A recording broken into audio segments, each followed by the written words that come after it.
Every year, Americans spend hundreds of millions of dollars to buy and download movies, music, and ebooks that we can enjoy anywhere, anytime.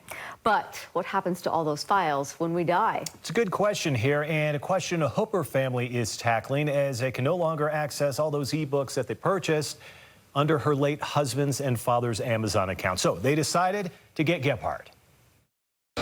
You'll shoot your eye out, kid. Blu-rays, CDs, books, vinyl records. These are all physical media formats that we can hold in our grubby little mitts. We can do whatever we want with them. You know, besides being entertained, we can sell them, we can use them to prop open doors or windows. We could even transform them into wall clocks. And when we go, well, they can go to somebody else. But with digital entertainment, dozens and dozens of books. Jared Barrett is finding the story is a bit different. My mother has a Kindle Fire that she uses. That Fire tablet was a gift to Jared's mother, Nancy, from his father, Vic. My mother uses the same account as he did, so they didn't have to buy an extra account for books. Now, Vic passed away nearly 5 years ago. In that time, Nancy has continued to use their account to buy more books and read the ebooks they already owned. Everything was going well until her tablet died. I purchased a new tablet for her, Fire Tablet 10. And when Jared tried to set this new tablet up with his dad's account information, Amazon sent a one-time passcode to his dad's cell phone, a phone number that no longer exists. I couldn't verify the code. Jared says he contacted Amazon, and a representative told him his only option was to start an entirely new account.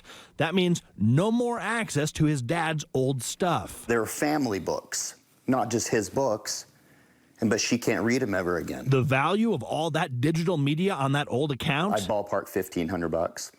It's a lot of money. It's a lot of money. They're going to control the terms and conditions and how they want. I took all of this to estate planning attorney Britton Hepworth, who warns when you buy something digital, like a movie from YouTube, a song from iTunes, or an ebook from Amazon, you are not actually owning that digital file. You're just buying a license to use the asset in accordance with your user agreement. Yeah, take a look at the Amazon Kindle store terms. It clearly says you may not sell, rent, lease, distribute, broadcast, sublicense, or otherwise assign any rights to the Kindle content or any portion of it to any third party.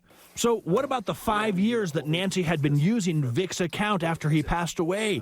Is that copacetic legally? Yes and no, Hepworth says. There's laws in Utah that says a fiduciary or a trust or a trustee can essentially access a person's, they have legal authority to access a person's digital accounts. But Hepworth says that because Amazon's Kindle store terms do not have any mechanism for fiduciaries or trustees, its terms and conditions will prevail. You've got a user agreement in place that is a valid binding contract between Amazon and the original user. Here, Amazon's terms say that your right to use Kindle content lasts only as long as you remain an active member of the underlying membership or subscription program.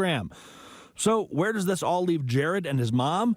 Well, the KSL investigators reached out to Amazon's communication team on Jared's behalf. A spokesperson responded, "We are very sorry for this customer's loss and have reached back out to them directly to assist them," adding, "When a customer's loved one passes away, we have a dedicated team available to provide them with bereavement support." Jared says indeed he did hear from Amazon, and after all of this, some unexpected good news. He says that Amazon is now working to make sure that his mom can indeed regain access to that library of her late husband's.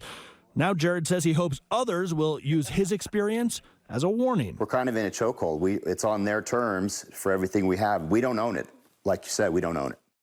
Indeed, you do not own it. So is there anything that you can do? Well, one possibility is some platforms actually allow you to set up family accounts. You still won't own the content, but it's likely your family's access to the digital content will not expire if you die.